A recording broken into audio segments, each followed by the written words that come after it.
YCP ప్రభుత్వ హయాంలో పోలీసుల చిత్రహింసల వల్లే తమ కుమారుడు ఆత్మహత్య చేసుకున్నాడని మండపేట వాసి కృష్ణ భగవాన్ తల్లి ప్రగడ కుమారి ఆరోపించారు. 2022 మార్చిలో ఘటన జరిగిన తోట త్రిమూర్తులు కనీసం పరామర్శించలేదని ఆవేదన వ్యక్తం చేశారు. తమ కుమారుడి ఆత్మహత్యకు కారణమైన ప్రైవేటు విద్యాసంస్థల నిర్వాహకుడు సత్తి సోమిరెడ్డి, అప్పటి రామచంద్రాపురం డీఎస్పీ బాలచంద్రారెడ్డి, సీఐ దుర్గాప్రసాద్తో కలిసి వేధింపులకు గురి చేశారంటూ ఈటీవీతో గోడు వెళ్లబోసుకున్నారు. తూర్పుగోదావరి జిల్లా మండపేటలో 2022 మార్చిలో పోలీసుల వేధింపులు, చిత్రహింసల వల్ల తమ కుమారుడు ఆత్మహత్యకు పాల్పడ్డాడు. ఆనాడు న్యాయం చేయాలని వైఎస్ఆర్సీపీ ఎమ్మెల్సీ తోట త్రిమూర్తులు, కాపు నాయకుల్ని ప్రాధాయపడినా తమను పట్టించుకోలేదని బాధిత కుటుంబ సభ్యులు కూటమి నాయకులతో కలిసి విజయవాడలో మీడియా సమావేశం నిర్వహించారు. దీనికి సంబంధించి వారి ఆవేదన ఒకసారి తెలుసుకుందాం. మీ అబ్బాయి ఏం చేసేవాళ్ళు, ఎందుకు ఆత్మహత్య చేసుకున్నాడు? మా బాబు హైదరాబాద్లో జాబ్ చేసేవాడండి. జాబ్ చేసుకునే అబ్బాయిని తీసుకొచ్చండి. మా అబ్బాయి మీద లేనిపోని కేసులు పెట్టండి.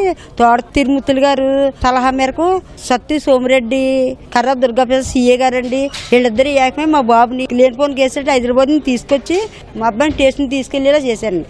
కర్ర దుర్గాప్రసాద్ పొద్దున్న తీసుకెళ్ళి అబ్బాయి సాయంత్రం వరకు తన కస్టడీలో ఉంచుకుని మా బాబుని ఇష్టం వచ్చినట్టు కొట్టి లేనిపోని ఆరోపణలు మా బాబు మీద రుద్ది ఆ అమ్మాయి తప్పేం లేదు, నీదే తప్పు అన్నట్టుగా మా బాబు మీద లేనిపోని కేసులు పెట్టండి. ఇదే మా బాబు మనసికంగా కుంగిపోయండి. ఇంకా మన్నాడు సూసైడ్ చేసుకోవడం జరిగిందండి. ఎవరి దగ్గరికి వెళ్ళారు? మీరు న్యాయం చేయమని అప్పుడు ఎలాంటి ప్రయత్నాలు చేశారు? వారి నుంచి ఏం మీకు సమాధానం వచ్చింది? న్యాయం చేయమని సెంటర్లో ధర్నా చేసామండి. ధర్నా చేస్తే మాకు ఎవరూ రాలేదండి. వేగుళ్ళు లీలాకృష్ణ గారు వచ్చారండి, మా ఎమ్మెల్యే వేగుళ్ళు జోగుసరావు గారు వచ్చారండి. జోగుసరావు గారు వచ్చి అందరి సమక్షంలోని డిఎస్పీ బాలచంద్రారెడ్డి నీకు న్యాయమే చేస్తానమ్మా, నేను అన్యాయం చేయమని నాకు ప్రమాణకం చేశారండి. తోట తిరుమూర్తులు గారు మమ్మల్ని ఏమీ చేయలేదండి. అసలు మాకు న్యాయం చేస్తానని కానీ ఏమీ చెప్పలేదండి. మేము బాధల్లో ఉండగా మా చుట్టూరు ఉన్న వాళ్ళ మీద లేనిపోని అన్నీ పెట్టండి, మా దగ్గరికి రాకుండా ఇంకా మా మీద రాళ్ళు వేయమని, మీరు ఈ కేసు తీసుకుంటానని చెప్పండి అని మా మీదకి ఉసుకెళ్ళి పంపిన తోట తిరుమూర్తులు గారండి. మరి నీ కళ్ళ ముందు నీ నియోజకవర్గంలో ఇంత అన్యాయం చేస్తాను, ఇంత అన్యాయం జరిగింది, కనీసం మరి నీకు ఆ రోజు ఏమీ ఇంత కూడా అనిపించలేదు, ఇవాళ ఎలాగ అనిపించింది? మా మీద చిత్రహింసలకు గురి చేసావు తప్ప ఇవాళ చేయలేనాడు, ఇవాళ ఎలా చేయగలుగుతున్నావు? ఆ ఏళ్ళ నిద్రపోయావా, ఇవాళ మేలుకున్నావా తోట తిరుమూర్తులు? ఇప్పటికీ మేము పోరాడుతున్నాం కదా. ఆ ఏళ్ళ మరి డబ్బు ఇస్తాను, జాబ్ ఇస్తాను అని మా మీద మా ఇంటి చుట్టూరు నీ అనుసరినట్టి తిప్పావు. మరి అప్పుడు న్యాయం అప్పుడు నీకు న్యాయం తెలియలేదా? ఇవాళ న్యాయం తెలిసిందా నీకు? సత్తి సోమిరెడ్డిని కాపాడుకోవడానికి, డిఎస్పీ బాలచంద్రారెడ్డిని కాపాడుకోవడానికి, వీళ్ళిద్దరు కుమ్మక్కయ్య సీఏ దుర్గాప్రసాద్ని కాపాడడానికి తోట తిరుమూర్తులు గారు మమ్మల్ని చాలా మందిని పంపించండి. డబ్బు ఇస్తాను, జాబ్ ఇస్తాను. ఇంకా మా అబ్బాయిని కూడా హైదరాబాద్ నుంచి వచ్చి అబ్బాయిని కూడా ఆపేసి మీ అమ్మగారిని ఒప్పించు, మీ అమ్మగారిని కేసు తీసేసుకోమంటే మీ చుట్టుపక్కల ఉన్న వాళ్ళ మీద కూడా కేసు కూడా కొట్టించేస్తానని చెప్పాడండి. మేము మా వెనకాల నుంచున్న వాళ్ళు కూడా బలంగానే నుంచున్నారు. వాళ్ళందరూ మేము ఉంటామని భరోసా ఇచ్చి మా వెనకాల నుంచున్నారండి. తోట తిరుమూర్తుల మాట ఎవరు వెళ్ళలేదు, అందరూ నా దొరిపే నుంచున్నారండి. మాకు న్యాయమే చేస్తారు, న్యాయమే జరిగిందండి. కనీసం తోట తిరుమూర్తులు అంది మాకు ఇంత ఉపకారం కూడా జరగలేదు. తమ్ముడికి ఆల్రెడీ వేరే అమ్మాయితో లవ్ ఉంది, మేమందరం యాక్సెప్ట్ చేస్తాం. సరే పెళ్లి చేసుకుంటా అన్నావు కదా, సరే ఒక 2-3 years వెయిట్ చేసుకుంది కానీ అంటే ఓకే అన్నాడు. సత్తి సోమిరెడ్డి అన్న వ్యక్తి ఏదో విధంగా తప్పించాలి, వీడిని ఉంచొద్దు ఇంకా అని చెప్పేసి తమ్ముడిని పిలిపించి 2-3 సార్లు బెదిరించడం జరిగింది.